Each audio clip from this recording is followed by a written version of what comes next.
John Thomas Collins was born on October 13, 1881, in Ozark County, Missouri. He was the fourth of 11 children born to Bartholomew or Tall and Polly Capps Collins. When John was born, his father was 27 and his mother was 25. On the 1900 census, I found 17-year-old John. He was living with his parents and 6 younger siblings on their farm in Richland. He had attended school and he knew how to read and how to write. John has several connections to previous videos that I've posted. I already posted a video about his mother's history, Polly Capps Collins. One of John's sisters was Laura Decker. Laura was married to Joseph Decker, one of the graves I cleaned in the abandoned County Line Cemetery. And Margaret Jane Collins Duggar was his aunt. On April 23, 1905, when John was 23, he married 19-year-old Mary Hall. John and Mary would have 9 children together, 6 girls and 3 boys. Alma, Eva, Eldon, Elsie, Laura, Anna, Elza, Agnes, and Hayden.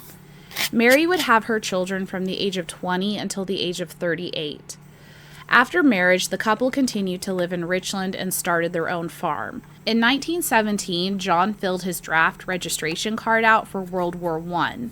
The card described John having a slender physical build, medium height, with light brown hair and gray eyes.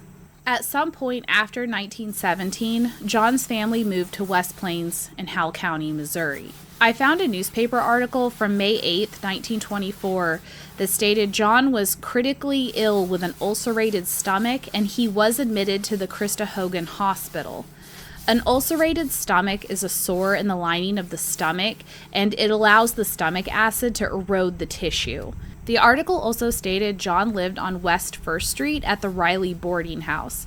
I did some research and I tried to find a photo of this house, but I didn't have any luck. 2 weeks later, the newspaper announced the birth of John and Mary's last child together, a son named Hayden, and that he was born in the house they were staying in on West 1st Street. Less than 3 months later, in August, another newspaper article said the family wanted to thank everybody for donations and support after John had passed away. John passed away on August 5, 1924, at the age of 42. John's family buried him in Parsons Cemetery in Ozark County, Missouri, with his parents and several siblings. 6 years after John passed away, when Mary was 45, she married 50-year-old Lonnie Patterson. Mary and Lonnie moved with her 2 youngest children to Oklahoma City, Oklahoma. Lonnie passed away first in 1956, and Mary didn't remarry after this. Mary passed away in 1974 at the age of 89. Something interesting I noticed was that Mary passed away on October 13th, which was John's birthday. And she is buried next to Lonnie in Sunny Lane Cemetery in Oklahoma County, Oklahoma. The top of John's stone has a leaf design. His epitaph says, "Dear parents, though we miss you much, we know you rest with God.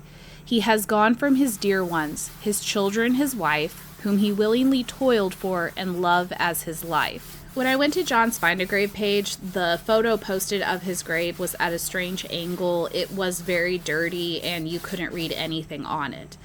I went to upload my photo and the page stated that no family member had claimed John's page on Find a Grave, and so it asked if I wanted to take over the memorial page.